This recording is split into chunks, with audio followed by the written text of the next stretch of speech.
My name is Mishijah, and this is a record breakdown. No. My name is Mishijah, and this is a song breakdown of my new record, Green. Go easy on the pace. I can't see the shore from here.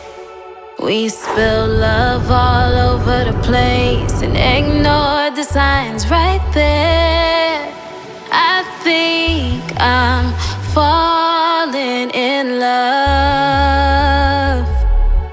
I believed I was falling, but there was no love. So the first time I heard the production for this record was in 2020. Sydney, gLassc sent me a pack. I immediately connected with this track. I hit him up and I was like, okay, this one right here, like, can I go ahead and get the rights? Let me get the lease. Let me do whatever I need to do. Mind you, I don't have any words or anything, but I was confident because I liked the music so much. It was so raw. It was so like, I just felt it. I felt it immediately. So I tried to write some things to it initially. Nothing came of it. I started writing other songs. I think I wrote like Right Now, Put Me on an Island.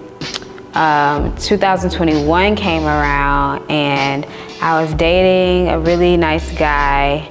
And so I'm like, you know, let me see if I'm inspired to write about this situation.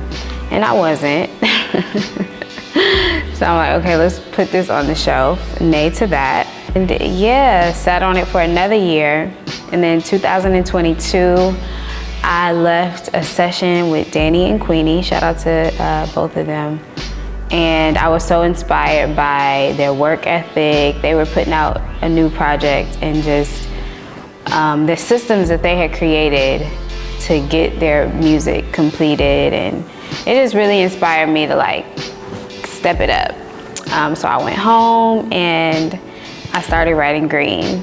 And I knew, like, because the music was so raw and it was so like broken down, it has this feel to it, I realized I needed to be very honest on that record. So I was like, okay, let me go back. Like, let me go and think about some real feelings that I've had in the past. I did that. I referenced a moment in my life where I was deeply in love, like limerence, whatever. So yeah, I referenced just that experience of having these deep feelings, and I just knew I needed to be really raw and honest on the track. And so I did that. One of my favorite songwriters is James Fauntleroy. And one day I was on SoundCloud and I'm listening to some of his music, and there's this record called Take Me. So I play it. I don't care for you on the ride, baby, long as I'm next to you. And instantly I recognized that it's the demo track for Part 2 on the Run, which was recorded by the Carters. That is one of my favorite songs. Like, lyrically, everything about that song is like one of my top all-time favorite songs ever.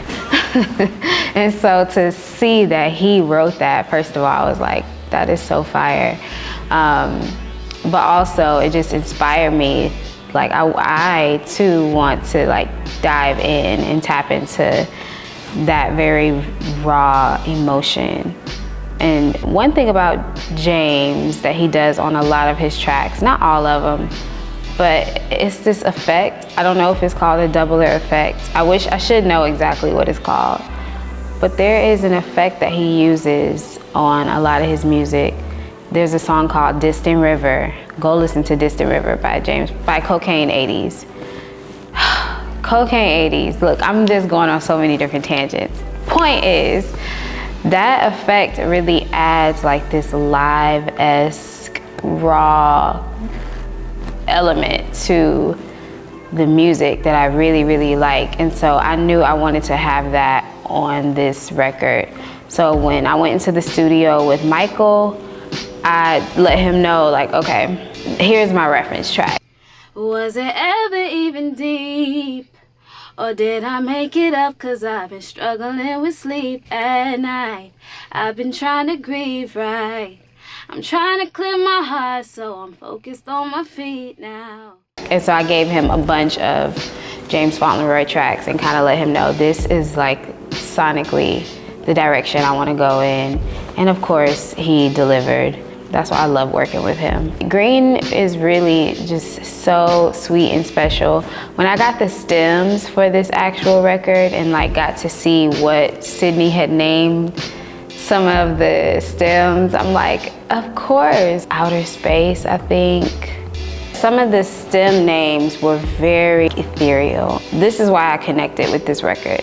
So I just really think it's cool when you get to go into like the intricacies of where the producer was when they were creating the record after the fact. And it's like, oh, this aligned, like this was perfect. That is the creation of Green.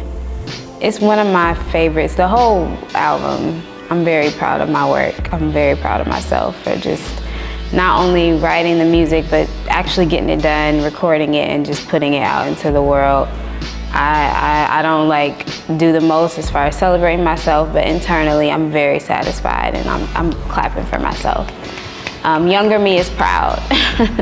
And so.